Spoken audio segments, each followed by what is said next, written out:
Trump administration sent protective medical gear to China while he minimized the virus threat to U.S.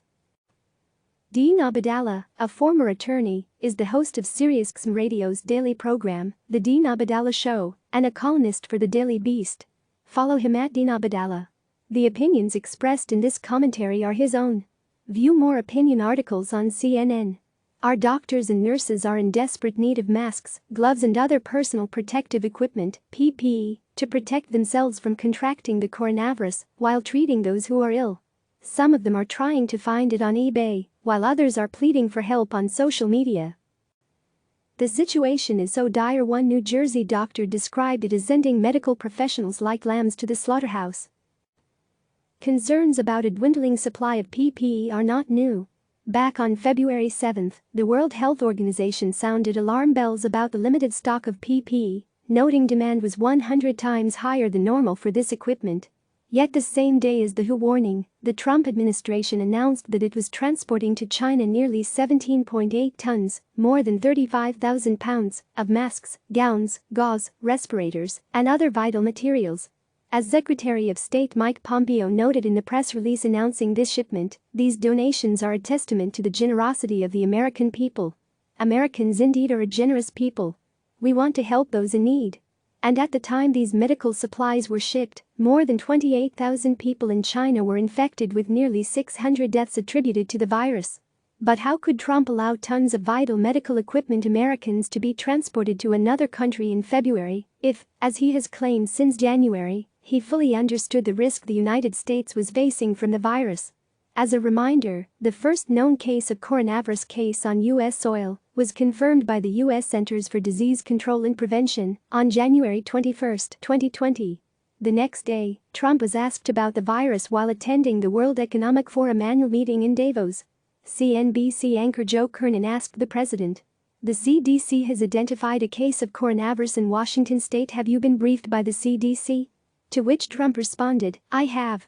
Kernen continued, "Are there worries about a pandemic at this point?" Trump declared, "No. Not at all. And we have it totally under control. It's one person coming in from China, and we have it under control. It's going to be just fine." Trump again on January 30 assured Americans he understood the threat posed by the virus and was prepared, stating, "We have it very well under control," adding, "We're working very closely with China and other countries, and we think it's going to have a very good ending for us, that I can assure you." On February 5, U.S. lawmakers were pressing the Trump administration on its preparedness for a possible widespread coronavirus outbreak in the U.S., with some slamming the administration's failure to communicate with the states about how the White House would be addressing it. By February 6, the United States had 12 known confirmed cases in Wisconsin, California, Washington, Arizona, Massachusetts and Illinois, and with mass testing not yet begun, the number of infected was likely far higher. It was in this climate that the Trump administration announced its aid transport to China. Pompeo bragged on Twitter that the administration had coordinated with U.S. organizations to transport goods to China, including personal protective equipment. Now compare that to March 18, when Trump defiantly told governors pressing him to help their states obtain similar equipment. The federal government's not supposed to be out there buying vast amounts of items and then shipping, adding, "We're not a shipping clerk." Just 3 days after these goods arrived in China, Trump again bragged that the United States was in great shape when it came to the virus. He then added to assure an increasingly concerned America about COVID-19, "You know, a lot of people think that goes away in April with the heat as the heat comes in," reiterating, "Typically, that will go away in April. I won't be so glib as to ask what happened to Trump's America First policy. That's too easy." But the fact Trump claimed to comprehend the risk posed by the coronavirus and then shipped nearly 18 tons of equipment that includes much of what our medical staff are now pleading for means either he was lying or is dangerously incompetent.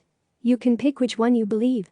But the results are the same for our valiant healthcare workers who are working tirelessly to save lives from COVID-19.